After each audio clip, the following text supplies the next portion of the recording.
the other kind of activism, advocacy mahi that you have been involved in, and one that sort of went a bit viral was your hikoi that you took to Standing Rock. And of course, that was around the North Dakota Access Pipeline, and the mana whenua of that rohe not wanting that pipeline to go through their whenua and to, in essence, destroy not only their land but their waterways.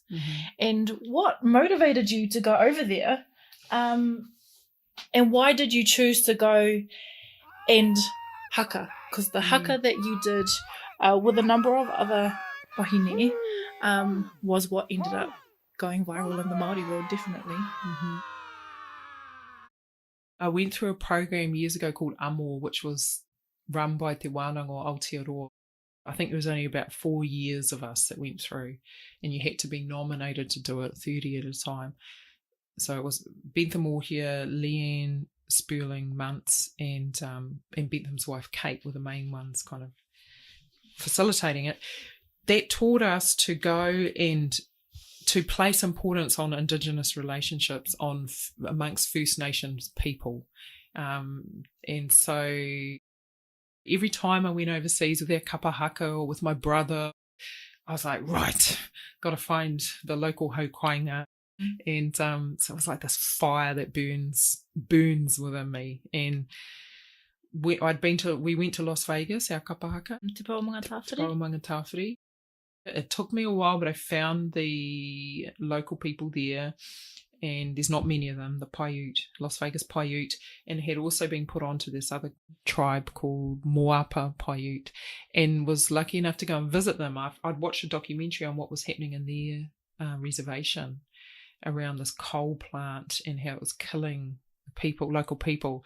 And so my friend from Las Vegas Paiute took me there, and I met William Anderson, he was a spokesperson for the Moapa Paiute Hapu, and we built this relationship because I really wanted to meet him in particular, not only because I'd watched him, he presented the story on the documentary that I watched, but because he was an Anderson, and back home in Maniapoto we were the Andersons, you know?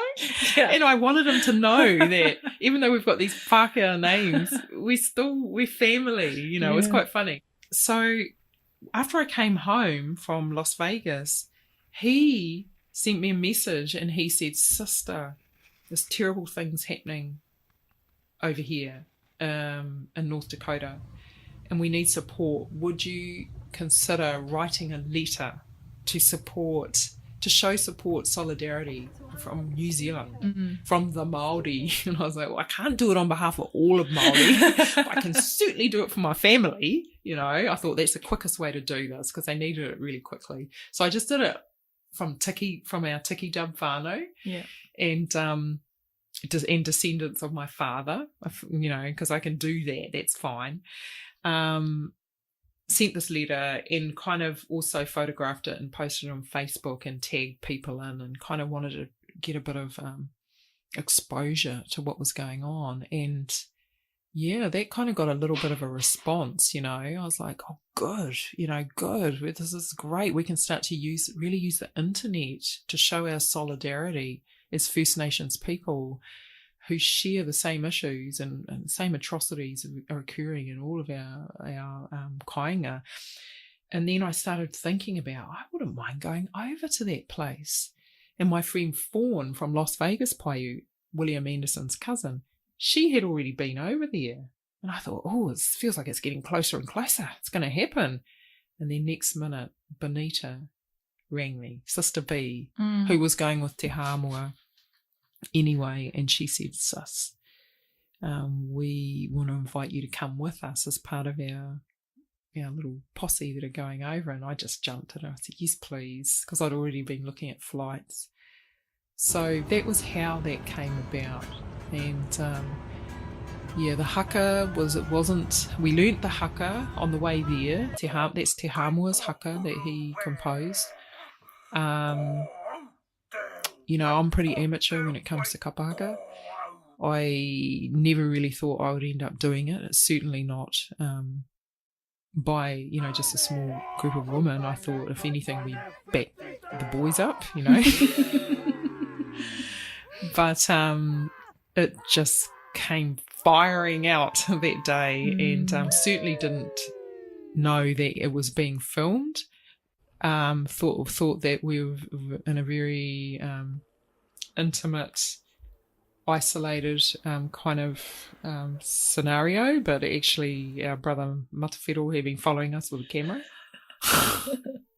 So that felt like the right thing to do, clearly. At the time, we wanted to, it was more for us about going down to the front line in a ceremonial kind of way. There had been all these different ways of going down in anger with raised voices, going down in prayer with eyes closed. Everyone had been going in different ways, and all those ways had an effect. But we just felt like, yep, we can go down there and go down there in a certain way, and see what unfolds for us as three Māori women in arms with three women of Turtle Island, or of America. So 6 sisters, in arms, and see what unfolds. And it was a pretty amazing experience, actually. And, in the freezing cold snow.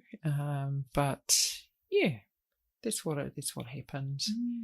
And it's certainly given me a new perspective on, old perspective on the notion of ceremony. And I think I've mentioned Auntie Pua case from Mauna Kea as someone that has had a huge influence on me in terms of mana wahine, but ceremony is really big for her and her family and her people. And she sort of helped me to remember as well that that's actually who we are as well. And even though a lot of it's sort of been suppressed or taken away from us, or we've forgotten, but it's still there, and we can recreate, or we can regenerate what that really means.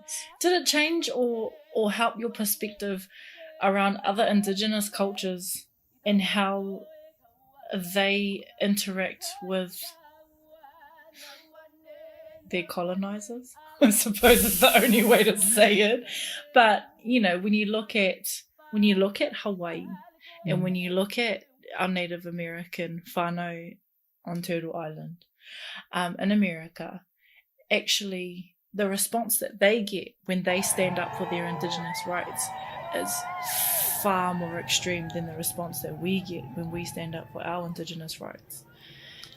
And it's not necessarily good or bad or better here than there, but I mean, what what did you see and what did you learn in terms of the differences in how Indigenous cultures in places like America, what their struggle was like in comparison to ours? It's hard to say, because I was only there for a small window of time in a very small, compact manner. But the whole reality of having armed police, militarized police, standing on a hill, looking down at you, holding guns, was just disgusting. I just thought it was just the ultimate, that whole power control thing, just disturbing, that they can stand there like that as if to say, your life is in my hand and I can at any time shoot you and have grounds to do that, And so the fear, what it did for me was I came home and realised how free I am, and how much freedom I have to use my voice, my body, and to be able to stand up and say, fuck you, we're not going to put up with this. Or, I mean, New Zealand police aren't going to stand there, they're not going to shoot me, I'm a free person. Whereas in America, I just felt so devastated to see how the abuse of the people in power over the Indigenous people who are just like you and I. You know, we're the same. We're just trying to get on and be the best guardians we can be of our natural environment. And so I come home and then I started feeling hoha, because I felt like, man, there's so much happening here and we're not doing enough when we could do so much more. If we had 10,000 people all camping somewhere, well, boy, what an impact that would have. Yeah. You know? Yeah. So, but then again, I think that also helped motivate me to go to do the hikoi to Parliament, because I thought, nah, all it takes is, what have you got within you? Where's your drive? You know, use your voice the right ways. You know, what's your motivations? Get smart about how you go about doing it. We can all impact change. In Aotearoa, we're only 1 degree removed. We actually all know each other at the end of the day. We're such a small country that in theory we should know someone who knows that person that we want to talk to. It's very small here. Very small. Yeah.